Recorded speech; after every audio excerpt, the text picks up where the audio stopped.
As I previously mentioned in the first of these lectures, I have suffered from manic depression, bipolar affective disorder, all of my life. There's never really ever been a single day where I've not been affected by it. And even though I use extensive medication now to control it, it's still something that's very difficult on a daily basis to deal with. The first part of this set of lectures dealt with some basic description of my early childhood, my infancy, and my time at primary school, which was very demanding. It reflects on periods of tremendous elation, periods of mania, hyperactivity, but also tremendous periods of anxiety and depression.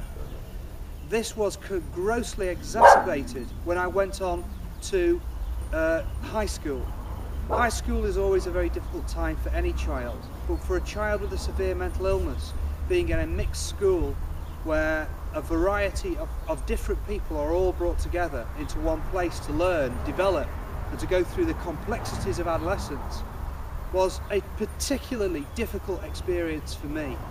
Right from being very, very early on in my high school years, my first year at high school, I got 25 out of 26 A's. I got the highest examination results in most subjects for that year. I'd suddenly gone from primary school, where reading and spelling was difficult, to being literally the head of my year and one of the most intellectually capable in the whole of the school. And the school knew this. But with it came the tremendous mood swings. Without any medication, I was already experiencing ferocious depressions at school. I was bullied because I was successful at school. I was the captain of the football team, captain things like the athletics team, and all of these things added to people's jealousy of what I was capable of doing. They had no idea that underneath all of that was a child who was sitting alone at night on his bed, motionless in the pitch blackness, just dreaming of dying, desperately wanting to die, going to bed at night and falling asleep thinking, please never let me wake up again. That was the ferocious nature of my depressions at high school, to say nothing of the other consequences of such an effect, which are things like savage levels of anxiety, unbelievable sickness, and the incredibly strong physical symptoms that are always present with somebody with manic depression or any severe mental illness.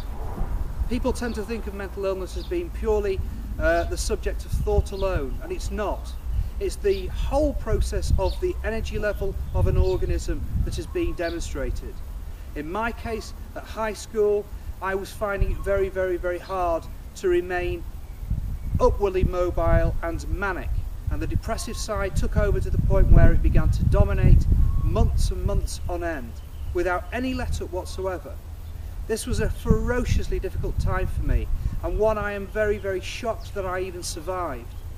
I had no medication, although by the time I was 14, nearly 15, I dropped out of school for some 3 months with what was diagnosed as didascalenophobia, or school phobia. I literally couldn't go anywhere near the school at all. Literally within a few miles of the school I went into a panic attack. And that's another tremendously physical symptom of severe mental illness. I've been having panic attacks now since I was a small child. I had an awful lot of them at high school. But even though all the negativity, all the tremendous levels of anxiety were absolutely prolific during that period of time, it does not change the fact that even though that was happening, there was still moments of extraordinary elation. I would sit at my sister's on the swing for hours on end listening to music, lost in a different world. My imagination has always been extremely prolific, and going back to my very early childhood, just to digress, I actually had an imaginary friend called Tibby, who to this day I remember as a real person. It's very hard for my mind to differentiate between reality and fantasy. And also the other factor is that certainly in my teens and getting older, I was starting to have other problems, like starting to hear things that weren't there. Starting to find myself suffering chronic and severe paranoia, very dangerous paranoia, where I felt so vulnerable and so incredibly unsettled by everything that was going on around me. The madness of this is unbelievable. For a 14-year-old child to continuously think about killing themselves, to dream about it, to fantasize about it, to imagine what reaction people at school would make at hearing that I had done something like that, to think about my funeral. But all the way through that period of time, and going on all the way through my life, the one thing that has saved me, the one thing that has always kept me from going through with suicide, is my parents, my family. Their support all the way through my entire life has been absolutely exemplary, and there is no doubt about it that they have saved my life on many occasions. Amazingly enough, I decided to leave school at 16, having dropped half my GCSEs. I only ended up doing 5, I didn't do any work for them, I didn't care. All I wanted to do was leave school. And when I did leave school at the age of 16, the most astonishing thing happened. Because I'd had a 3-month period off school, when I came back to school, I found myself very gregarious and extremely sociable. And on leaving school, I became the leader of what you might call a tribe or a group that was over 100 strong. We all used to smoke cigarettes together, we would go to my mother's, all sit in the shed. I was well known all over town, and it was an incredible period of time, tremendously sociable, very enjoyable.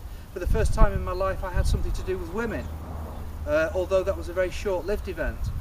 But I realised, having left school and gone initially to work in graphic design, that there was no money in it for me. And I decided to realise my interest in science, and I managed to gain for myself a traineeship at what was ICI Pharmaceuticals, working in some of the most advanced biological research on the planet, working with ricin immunotoxin and doing cancer research. I loved that period of time in my life. I went to college to do a BTEC National. I did extremely well with all of that.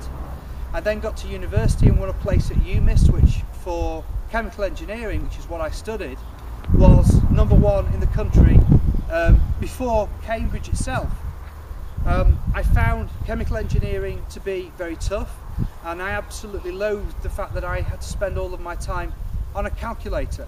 And so my gregarious period of time and my manic period of time, which produced this incredible sociability within me, started to very slowly come to an end when I dropped out of university. I felt like I'd let myself down. I'd compromised my own development completely, and it brought on the beginnings of what was to be the most ferocious depression I'd ever had in the whole of my life.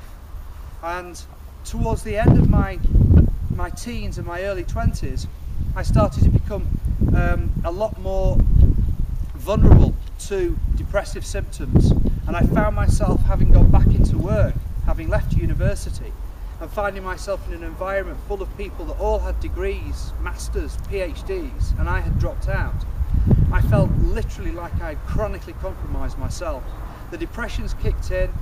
I had a 4-year girlfriend for the very first time in my life, but that couldn't carry on. There was no doubt about it. I was going downhill rapidly, and I was starting to drink very heavily for the very first time. I lived with my mother and father. I had a constant sense of worthlessness. The depression within me, sometimes in my early 20s, could be ferocious for months on end. People around me at work knew, and as usual, I was always diagnosed, always considered to be somebody suffering from a severe viral infection. They always felt that that was what was wrong with me. Although when I was 15, for the very first time, a psychiatrist did suggest that I was very, very probably somebody that was mentally ill. Although it took until my mid-20s to realise this. My very early 20s are a miracle. I smoked so heavily and drank so heavily. I was ill all the time from that. Alcohol is a depressant, and so my depressions became literally unforgivable and very, very, very prolific indeed. But compared with my mid-20s, you know, that was no comparison whatsoever. Thank you.